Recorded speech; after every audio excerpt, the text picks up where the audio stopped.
Hey everyone, welcome back to the channel. In today's tutorial, I'm going to show you how to create knockout text in Canva using the minus front method. By the end of this video, you'll know exactly how to make your text appear as if it's been cut out to reveal an image underneath, which is a super cool effect you can use for social media graphics, fun presentations, or even your own creative projects. Let's dive right in. First things first, go ahead and open up Canva. If you don't already have an account, you can sign up for free. Once you're in, look to the top right and click on the Create a Design button. Now, for this knockout text effect to work properly, it's a good idea to use a manageable canvas size. So select Custom Size and type in 100 by 100 pixels. It might seem small, but keeping it square makes things tidy and easy to align, and we'll be scaling things up later if we need to. Don't worry too much about the small size now, it just helps the process flow smoothly. Once you've set your custom size, create your new design. Now, click on the canvas and add your text. This can be any word or phrase you like. I'll use fruit for this example, since it'll tie in with our background image later.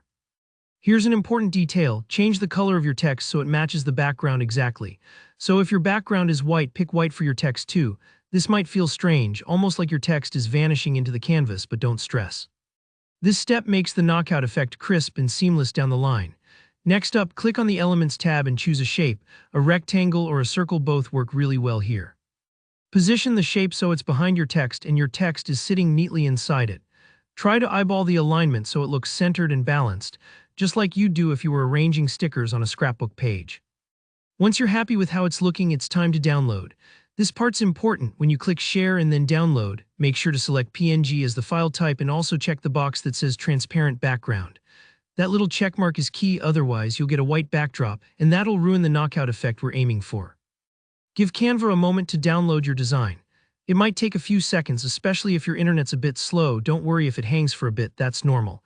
Now head back to your Canva homepage and create a new page, or simply add a new blank page to your current design. Upload the PNG you just downloaded by dragging it into Canva or using the Upload button. Drop it onto your blank canvas and position it however you like. Here, where the magic really starts. With your image selected, head over to the Edit Image button at the top and find the Background Remover tool, usually called BG Remover. Click it and let Canva do its thing. What this does is it takes away all the background, leaving you with just that shape in the area where your text is totally see-through. Now for the fun part, go to the Elements tab and in the search bar type fruits. You can pick any fruit image you like, maybe a colorful fruit salad or a juicy orange. Once you select your image, click Position and send it to the back. This is just like sliding a photo under a stencil, so the fruit image appears right where your text was cut out. Finally, drag and arrange the knockout text image over the fruit photo, and watch as the fruit pops through the letters. And that's it, you've just made a knockout text graphic in Canva. If this tutorial helped you out, make sure to give it a thumbs up. And if you have any questions, drop them in the comments below. I love hearing from you guys and always try to respond. Don't forget to subscribe for more step-by-step Canva tips and creative ideas. Thanks so much for watching, and I'll see you in the next video.